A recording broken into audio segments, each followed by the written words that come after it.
বাট কাঢ়ি কিয়া জ্ঞানৰ সীমা নাই নাই। ধন্যবাদ। আমি প্ৰথমতে নমাটি উচ্চ মাধ্যমিক বিদ্যালয়সমূহ পৰিয়ালবৰ্গৰ তৰফৰ পৰা আপোনালোক সংবাদ মাধ্যমলৈ আমাৰ ধন্যবাদ থাকিল। আপোনালোকে ব্যস্ততাৰ মাজত আহি আমাৰ বিদ্যালয়ৰ যি তথ্য সংগ্ৰহ কৰিবলৈ আহিল, আমি অতিশয় আনন্দিত। আমি চৰকাৰী নীতি নিৰ্দেশনা মতে আজি নমাটি উচ্চ মাধ্যমিক বিদ্যালয়ত বিদ্যাৰম্ভ অনুষ্ঠানটি আয়োজন কৰিছোঁ। লগতে নৱাগত যিসকল ছাত্ৰ ছাত্ৰী তেওঁলোকক অলপ অগতানুগতিকভাৱে আমি আদৰণি জনোৱাৰ এটা প্ৰচেষ্টা হাতত লৈছিলোঁ।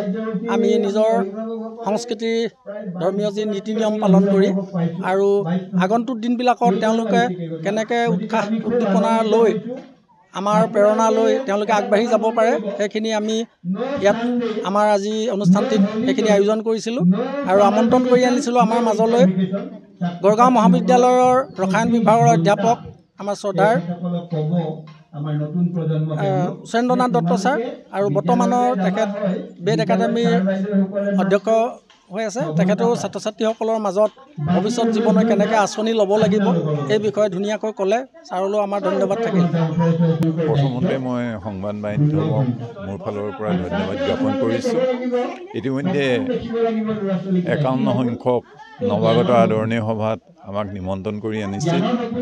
আহি বিদ্যালয়খনৰ সৌষ্ঠৱ দেখি খুব ভাল লাগিল।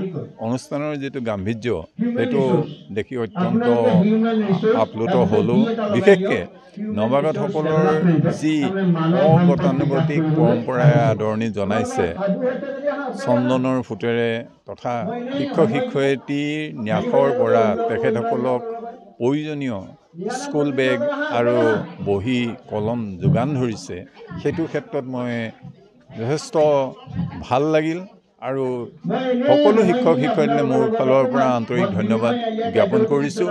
লগতে এই অনুষ্ঠানৰ জৰিয়তে যাতে আমাৰ শিক্ষক শিক্ষয়িত্ৰীসকলে ছাত্ৰ ছাত্ৰীৰ মন জয় কৰি ভৱিষ্যতে শিক্ষাদানৰ ক্ষেত্ৰত নিজকে উৎকৃষ্ট মনোভাৱেৰে অৱতীৰ্ণ হ'ব পাৰিব, সেইটো আশা কৰি মই ইয়াকে কৈ ধন্যবাদ জ্ঞাপন কৰিছোঁ।